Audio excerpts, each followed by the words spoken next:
Zero से one एक process है जो हमें बताता है कि किस तरीके से हम नई चीजों को क्रिएट करके एक कंपनी बना सकते हैं। यह एक स्टार्टअप है जहां पर हम अपॉर्चुनिटी को फाइंड करके एंटरप्रेन्योर की जर्नी को स्टार्ट करते हैं। जीरो से वन बुक को पीटर थिल ने लिखा है, जो कि पेपल और पैंतीर कंपनी के को फाउंडर भी रह चुके हैं। उन्होंने सैकड़ों स्टार्टअप में इन्वेस्ट किया है, यहाँ तक कि वो फेसबुक और स्पेस एक्स जैसी स्टार्टअप में भी इन्वेस्ट किया है। यह बुक स्टार्टअप से रिलेटेड है, जो हमें बताती है कि किस तरीके से हम अपने स्टार्टअप को बिल्ड कर सकते हैं और एक शानदार स्टार्टअप का फ्यूचर क्रिएट कर सकते हैं। जीरो से वन एक स्टार्टअप जर्नी है जहां पर हम कुछ नया ट्राई करते हैं जो अभी तक किसी ने किया नहीं होता है। ज्यादातर कंपनीज वन से इन्फिनिटी तक जाती है, पर स्टार्टअप जीरो से वन की तरफ जाता है। ज्यादातर कंपनीज किसी और के बिजनेस की बस कॉपी ही करती है। ऐसी कंपनीज टेक्नोलॉजी में ज्यादा डिफरेंस पैदा नहीं करती, इसी वजह से वो सिर्फ वन से इन्फिनिटी तक जाती है। लेकिन दूसरी तरफ जीरो से वन एक स्टार्टअप है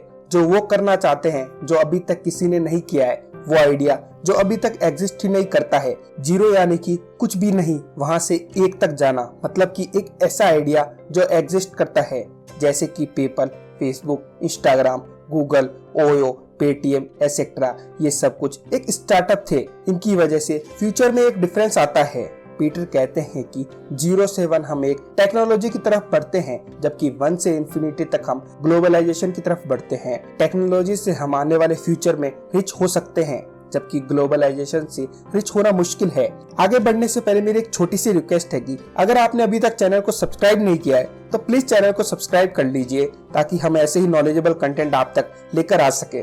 इकोनॉमी के दो सिंपल मॉडल से टेक्नोलॉजी और ग्लोबलाइजेशन के बीच का हम डिफरेंस पता कर सकते हैं, परफेक्ट कंपटीशन और मोनोपोली। परफेक्ट कंपटीशन एक ऐसा मार्केट है जहां पर एक ही प्रोडक्ट को सेल करते हैं और बेचने वाले बहुत ज्यादा होते हैं। अगर हमें अपना बिजनेस करना है तो हमें भी सभी के प्राइस के बराबर ही अपनी प्राइस को रखना पड़ेगा, नहीं तो हम मार्केट में टिक नहीं पाएंगे। कोई नया बिजनेस स्टार्ट करता है तो वो अपने प्रोडक्ट को प्राइस डाउन करके भी बेचता है, यहाँ तक कि नो प्रॉफिट और नो लॉस में भी बेचना पड़ जाता है।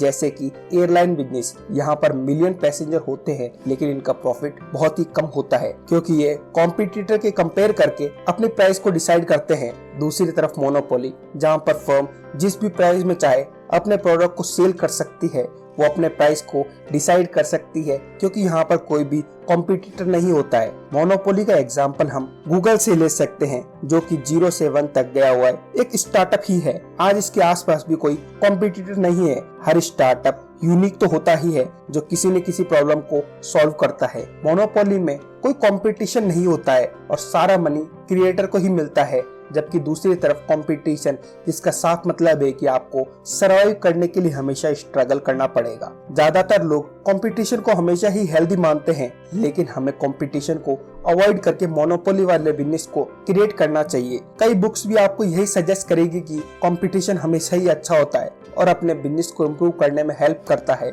लेकिन कंपटीशन हमारे बिजनेस की कैपिटल को कम कर देता है। मोनोपोली के 4 कैरेक्टरिस्टिक्स है जिसे हम पता कर सकते हैं कि क्या हम मार्केट में मोनोपोली क्रिएट कर रहे हैं। प्रोप्राइटरी टेक्नोलॉजी, कंपनी अपने प्रोडक्ट को ऐसा बनाए जिसका मार्केट में कोई सब्स्टिट्यूट ही नहीं हो, और अगर हो तो भी अपने क्लोज सब्स्टिट्यूट से अपने प्रोडक्ट को 10 गुना बेहतर बनाए। अगर आपका प्रोडक्ट 10 गुना ज्यादा बेहतर है तो इसका मतलब है कि आपने कंपटीशन को पीछे छोड़ चुके हैं और मोनोपोली क्रिएट कर ली है। एग्जाम्पल के तौर पर अमेज़न, जब वह लॉन्च हुआ था तब वह एक बुक स्टोर था जो कि और बुक स्टोर से 10 गुना ज्यादा बेहतर था। नेटवर्क इफेक्ट, ऐसा प्रोडक्ट जो ज्यादा से ज्यादा लोगों को अपने साथ जोड़ सके, ज्यादा से ज्यादा लोग उसे यूज कर सके। जैसे कि फेसबुक, अगर आपके सारे फ्रेंड्स फेसबुक पर होंगे तो आप भी फेसबुक को ही ज्वाइन करने का सोचोगे। Economy of scale, monopoly business वह बिजनेस होता है जो जितना बढ़ेगा उतना ही स्ट्रॉन्ग बनता चला जाएगा। ऐसे बिजनेस में हमारे रेवेन्यू के साथ एक्सपेंस नहीं बढ़ते हैं, जैसे कि सॉफ्टवेयर स्टार्टअप,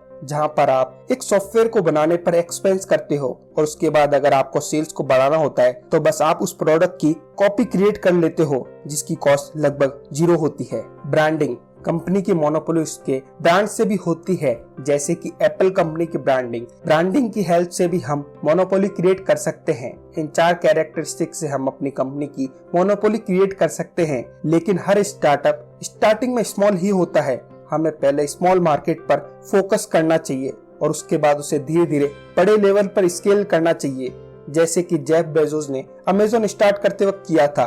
जब वह एक बुक स्टोर ही था और उसके बाद वर्ल्ड का लार्जेस्ट बुक स्टोर बनाया और उसके बाद उन्होंने दूसरे प्रोडक्ट पर भी मूव किया और अपने बिजनेस को स्केल किया। स्टार्टअप एक जर्नी है जहां पर हम अपने आइडिया को एग्जिस्ट में लाने की कोशिश कर रहे होते हैं जो अभी तक किसी ने नहीं किया होता है। इसीलिए स्टार्टअप का फाउंडेशन सही नहीं होगा तो हम कभी भी उसे सही नहीं कर पाएंगे। स्टार्टअप में फाउंडेशन को ध्यान में रखना वैसा ही है जैसा कि किसी घर को बनाते वक्त उसकी नींव को ध्यान में रखना। हमें स्टार्टअप को स्टार्ट करने से पहले इन 5 बातों का अच्छे से ध्यान रखना चाहिए। Founding matrimony. जब भी कोई स्टार्टअप स्टार्ट करते हो तो हमें सबसे पहले प्रॉब्लम आती है कि हम किन लोगों के साथ उसे स्टार्ट करें। को फाउंडर ढूंढना एक तरीके से शादी करने जैसा ही है। अगर पार्टनर के बीच में कोई कॉन्फ्लिक्ट हो जाती है तो बस एक अलग होना ही उसका रास्ता है। उसी तरीके से हम अपने को फाउंडर को भी ध्यान से सेलेक्ट करना चाहिए क्योंकि स्टार्टअप में बहुत ही अप्स एंड डाउन आते हैं। हमारे को फाउंडर के साथ बहुत ही स्ट्रॉन्ग बॉन्ड होनी चाहिए।